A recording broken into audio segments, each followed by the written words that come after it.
Na aula de hoje, nós vamos dar continuidade ao estudo dos crimes definidos no título 2 da parte especial do Código Penal, que trata dos crimes patrimoniais. Na última aula, nós começamos a estudar o capítulo 1, o crime de furto, que está tipificado nos artigos 155 e 156, ambos do Código Penal. Começamos a estudar o caput do artigo 155, falando sobre suas elementares: subtrair, para si ou para outrem, coisa alheia móvel. Vimos então o objeto material, falamos sobre a controvérsia pertinente ao chamado furto de uso, falamos sobre as teorias do momento consumativo e qual delas é adotada majoritariamente pelos tribunais e pela doutrina, no caso a teoria da Amócio. Vimos a questão do objeto material, que seriam essas coisas móveis alheias. Falamos sobre a questão do valor sentimental, do furto famélico, que nada mais é do que o furto em estado de necessidade. Falamos sobre o furto bagatelar, no que diz respeito à aplicação do princípio da insignificância ou da bagatela. Dando continuidade, pode mostrar o slide, por favor. A pena do furto, na sua forma simples, é de reclusão de 1 a 4 anos, além da pena de multa. Os crimes patrimoniais, eles são punidos, na maioria deles, ou quase todos eles, com a pena privativa de liberdade cumulada com a pena pecuniária, que é a multa. Essa reclusão de 1 a 4 anos faz com que o furto, na sua forma simples, seja um crime de médio potencial ofensivo. Então, não vamos ter aplicação do procedimento comum sumaríssimo, vamos ter aplicação do procedimento comum ordinário, conforme artigo 394 do Código de Processo Penal, mas com essa pena mínima de 1 ano, a gente vai ter a possibilidade do sursi processual, previsto no artigo 89 da Lei 9.099 de 95, que trata da possibilidade, quando preenche o condenado, o acusado, na verdade, os requisitos do artigo 89, dentre eles que a pena mínima não exceda 1 ano, possibilitando ali a suspensão condicional do processo. Reclusão de 1 a 4 anos e multa. Isso quando o furto é praticado na sua forma simples. Parágrafo 1º. O parágrafo 1º ele vai trazer majorante ou causa de aumento de pena. A pena é aumentada na proporção de 1/3 se o crime é praticado durante o repouso noturno. Bom, o legislador poderia ter trazido como majorante o furto praticado durante a noite. Entretanto, ele não usou essa expressão durante a noite. Usou a expressão durante o repouso noturno. Nós já tivemos, em outro momento, oportunidade para discutir o que seria a noite para efeitos penais. E aí vimos que são 4 correntes para discutir, né, esse lapso temporal noite e dia.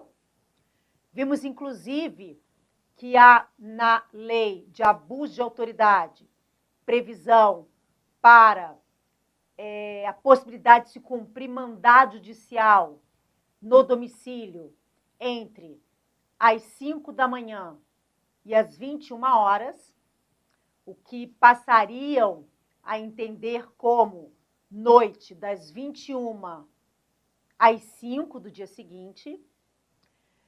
Mas vimos também que existem outras teorias para delimitar o que seria noite, o que seria dia para efeitos penais. Só que aqui no parágrafo 1º, além de discutirmos o que seria a noite, porque, obviamente, o repouso noturno tem que ser à noite, se não seria um repouso diurno, não é verdade? Então, além da gente discutir aqui a questão do que seria noite, se é do pôr do sol ao nascer do sol, se é das 18 às 6, se é das 21 às 5, se precisa ter a junção, né, que é a teoria mista, entre o horário das 18 às 6 e o crepúsculo, né, a escuridão. Então, além de discutirmos aqui o critério de noite, vamos ter que discutir também o que seria essa exigência de repouso noturno. Então, parte vai defender que repouso noturno significa dizer que a maioria das pessoas, naquele momento, estariam dormindo. Outros vão defender que basta que a vítima esteja dormindo para incidir o aumento de pena. E ainda tem uma outra corrente que vai defender que, além da discussão, obviamente, do que seria a noite, teria que o crime acontecer no horário em que normalmente as pessoas estariam repousando. Não que necessariamente no momento da subtração da coisa móvel as pessoas estivessem dormindo. Vou dar um exemplo, tá? 24 de dezembro, véspera de Natal, 23 horas.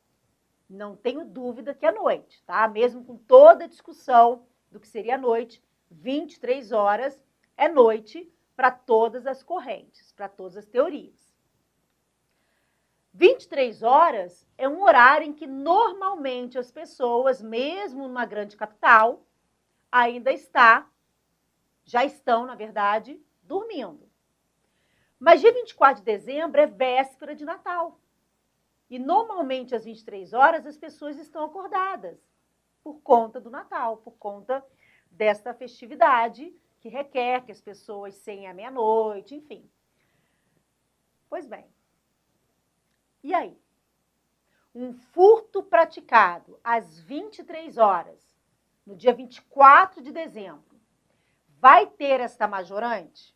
Porque, com certeza, mesmo sendo o horário em que normalmente as pessoas dormem, no dia da subtração, efetivamente, as pessoas não estariam dormindo. Vamos imaginar que a vítima estava dormindo quando da subtração. Não gosta de Natal, ou está doente, ou está cansada mesmo e resolveu dormir mais cedo. E aí?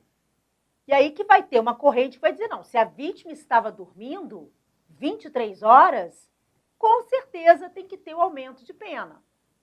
Outra corrente vai dizer, não, mas o que importa é que seja o horário em que normalmente as pessoas estão dormindo. E esse é um horário que realmente, normalmente, as pessoas estão dormindo, ainda que a vítima estivesse acordada eventualmente. Então, incidiria o aumento de pena. Mas para aquela corrente que observa se no momento da subtração a localidade, as pessoas estariam dormindo, vai dizer que nesse caso não vai ter o aumento de pena porque era véspera de Natal. E aí vem aquela questão, por que o aumento de pena?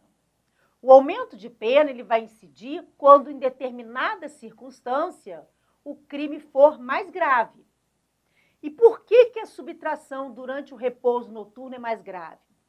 Porque as pessoas ficam mais desatentas, a possibilidade de evitar a subtração é menor, isso faz com que haja ali uma facilitação na conduta criminosa. É mais fácil para o sujeito ativo subtrair nessa circunstância e, por isso, tornaria o crime mais grave. Então, se a gente caminhar, né, nesta linha de raciocínio, o que importa é se, no momento da subtração, a localidade, as pessoas daquela localidade estariam repousando independentemente da vítima estar dormindo ou não. A desatenção local, né, a possibilidade de você ter um socorro ali, ou que alguém evite a subtração, é significativamente reduzida quando o furto é praticado no momento em que as pessoas estariam ali repousando. Então, na véspera de Natal, mesmo sendo às 23 horas, me parece não razoável a incidência do aumento de pena, porque não haveria essa gravidade pela desatenção das pessoas daquela localidade. Mas tem aí controvérsia. Então, você vai ter que juntar aquela discussão da noite com a questão do repouso efetivamente. Esta majorante, como toda e qualquer majorante, ela vai incidir na terceira fase da dosimetria da PPL, da pena privativa de liberdade. Então, o juiz só vai aplicar esse aumento na proporção de 1/3 quando chegar no momento de calcular a chamada pena definitiva. Enquanto ele está calculando a pena base ou a pena intermediária, ele não vai observar essa majorante só quando chegar na terceira fase, conforme artigo 68 do Código Penal. Parágrafo 2º. O parágrafo 2º traz um privilégio. O parágrafo 2º é chamado de furto privilegiado. Por quê? Porque se o criminoso for primário e a coisa furtada for de pequeno valor, o juiz vai poder substituir a reclusão por detenção ou diminuí-la na proporção de 1/2, uma minorante, ou ainda aplicar somente a multa. Qual a vantagem de se reduzir a pena na proporção de 1/2? Ele vai cumprir a reclusão, mas num decurso de tempo menor. Qual a vantagem de substituir por uma pena pecuniária, por uma multa? Ele não vai sofrer a pena privativa de liberdade, né? Ele vai continuar em liberdade e vai ter que pagar a multa. Mas qual a vantagem de substituir a reclusão pela detenção? Bom, de forma abstrata, o que difere a reclusão da detenção é que na detenção a pena não pode começar em regime fechado. Então, basicamente, a diferença entre a pena de reclusão e a de detenção está no regime inicial de cumprimento da pena. A reclusão pode começar a ser cumprida em regime fechado, semiaberto ou aberto. Já a detenção só pode iniciar em regime semiaberto ou aberto. Então, por exemplo, ainda que uma pena de detenção ela seja aplicada na proporção de 8 anos, 9 anos, o regime inicial, no máximo, seria o semiaberto. Já se fosse uma pena de reclusão, teria que começar em regime fechado. Só que você observa que a pena do 155 caput, né, um furto simples, privilegiado, se a gente pensar que a mínima é de 1 ano e a máxima é de 4, e a gente sabendo como é que funciona a dosimetria da pena, para chegar a 4 anos, vai ter que ter agravantes, majorantes. Se não tiver agravante, se não tiver majorante, e se não tiver as circunstâncias do artigo 59 do Código Penal desfavoráveis, a pena definitiva vai ficar na mínima, porque o cálculo da pena começa pela mínima. Então, começaria aí, no caso do furto simples, em 1 ano. Só passaria de 1 ano se tivesse alguma circunstância judicial, lá do artigo 59 do Código Penal desfavorável, ou se tivesse alguma agravante ou alguma majorante. Senão, a pena vai ficar em 1 ano de reclusão. 1 ano de reclusão, 1 ano de detenção, não faz diferença. Porque seja 1 ano de reclusão, seja 1 ano de detenção, possivelmente vai começar em regime aberto. Na pior das hipóteses, em semiaberto. E aí não faz diferença diferença, porque a detenção pode começar em semiaberto, ela não pode começar em fechado. Da mesma forma que não vai fazer diferença se for reclusão, porque uma pena de 1 ano de reclusão dificilmente pode começar em regime fechado. Então, na verdade, para ser um privilégio efetivamente, o que interessa aqui no parágrafo 2º não é substituir a reclusão por detenção, porque na prática não vai fazer diferença, porque ele vai começar no máximo em semiaberto, com essa pena de 1 a 4 anos, seja reclusão ou detenção. Então, o privilégio é efetivo quando há redução da pena de 1 a 2/3, ou, que é o melhor dos mundos, quando se aplica somente a pena de multa.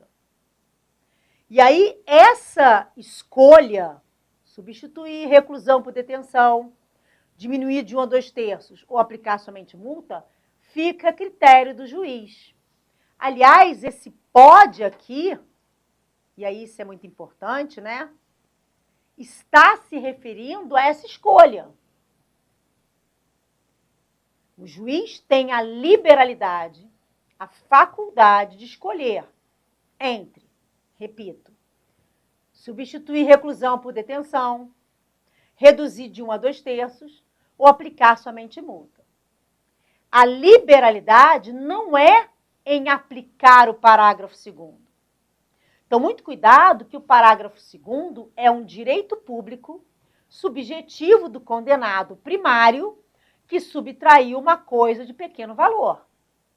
Se o juiz colocar na decisão dele que o réu é primário e que a coisa subtraída foi de pequeno valor, ele não vai poder deixar de conceder o privilégio, principalmente se for um furto na sua forma simples. Nas formas qualificadas, a gente vai ver que tem discussão. Mas se for um furto simples, não é uma faculdade do juiz aplicar o privilégio.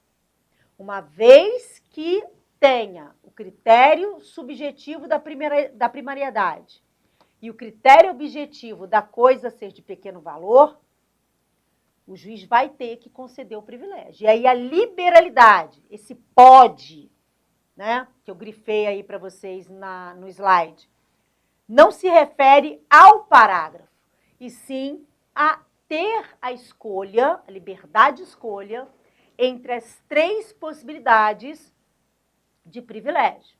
Substituir reclusão por detenção, minorar a pena ou aplicar somente multa. Bom, mas para ser um direito público subjetivo do condenado, ele tem que preencher esses 2 requisitos. Um requisito subjetivo e um requisito de natureza objetiva. Então, eu vou abrir aqui uma lousa, só para a gente fazer algumas anotações. Bom, então vamos lá. Requisitos. Deixa eu mudar a cor aqui da canetinha. Então, furto,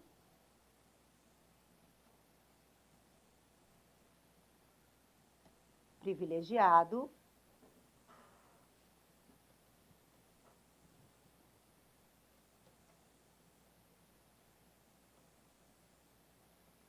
parágrafo 2º do 155 do Código Penal. Requisito.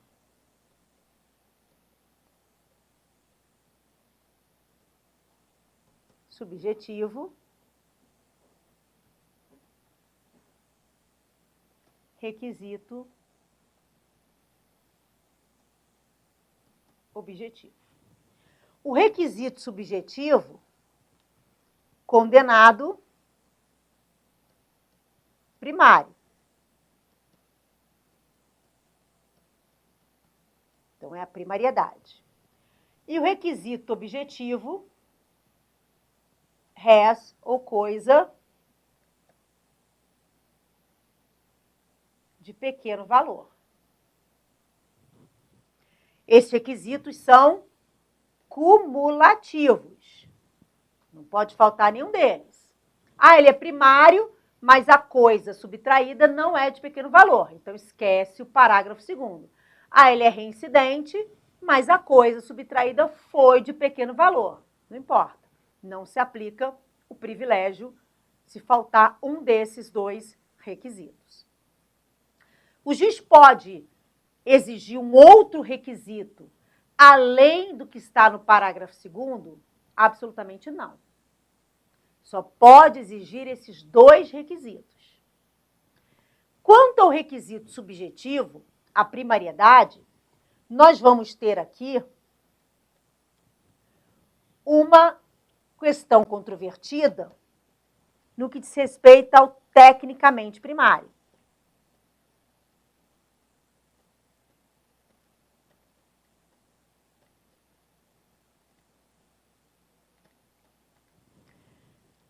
O que seria o tecnicamente primário? Primeiramente, para a legislação, primário é aquele que não é reincidente. Simples assim. Não é reincidente porque ele não tem condenação anterior, transitada em julgado. Não é reincidente porque ele já prescreveu a reincidência. Não é reincidente porque o crime anterior não gerou reincidência. Não importa. Para o legislador, só existem duas possibilidades. Ou você é primário, ou você é reincidente. E quando é que você é primário? Por exclusão, quando você não é reincidente. Se você não é reincidente, não importa o motivo pelo qual você não é reincidente, você é primário. Essa figura chamada de tecnicamente primária é uma figura que foi criada pela doutrina e pela jurisprudência. Seria uma figura intermediária entre o primário e o reincidente. Então, tecnicamente primário seria aquele sujeito que não é reincidente, mas tem maus antecedentes.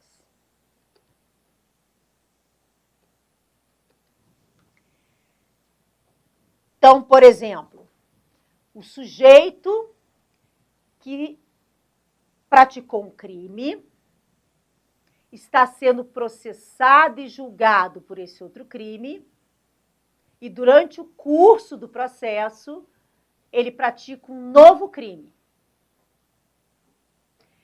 Para ser reincidente, esse novo crime teria que ter sido praticado após o trânsito em julgado do crime anterior.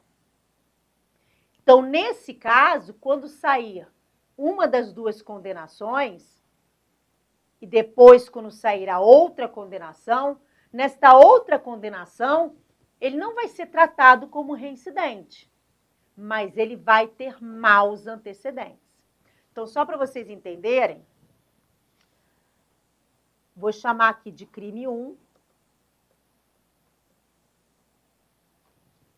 Foi praticado neste momento aqui.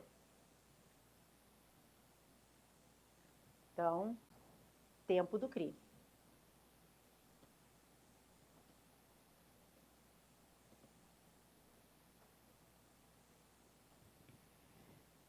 E aí vem o processo, e durante o curso do processo, ele pratica o crime 2.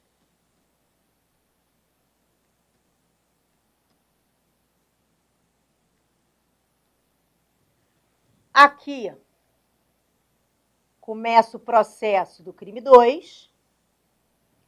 Nesse momento aqui, a sentença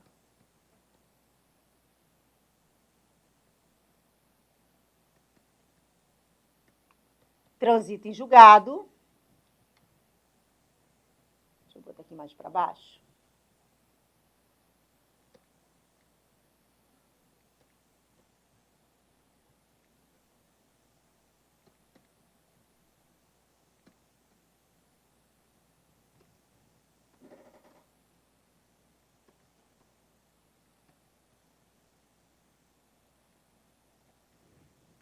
do crime 1, e aqui a sentença condenatória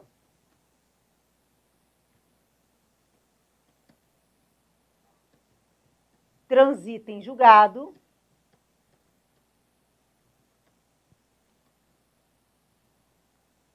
para o crime 2. Quando o juiz for calcular essas penas aqui, ele não vai poder incidir a agravante da reincidência. Ah, mas ele tem uma condenação anterior transitada em julgado. Sim, mas o crime não foi praticado após o trânsito em julgado. Então, eu não posso falar em reincidência, mas eu posso falar em maus antecedentes. Então, aqui ele vai ter esse maus antecedentes. Então, aqui ele vai ser tratado como tecnicamente primário.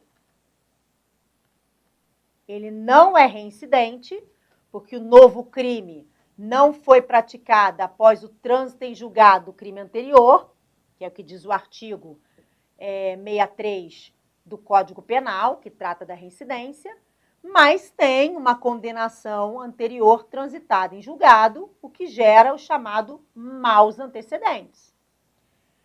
Então, ele é um primário com maus antecedentes, ou seja, um tecnicamente primário. Esta figura, que não é reincidente, mas tem maus antecedentes, poderia ter o privilégio do parágrafo 2º? O tecnicamente primário, para a lei, não existe. A lei não trata dessa figura.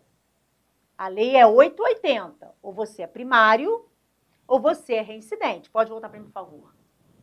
Não tem essa figura intermediária.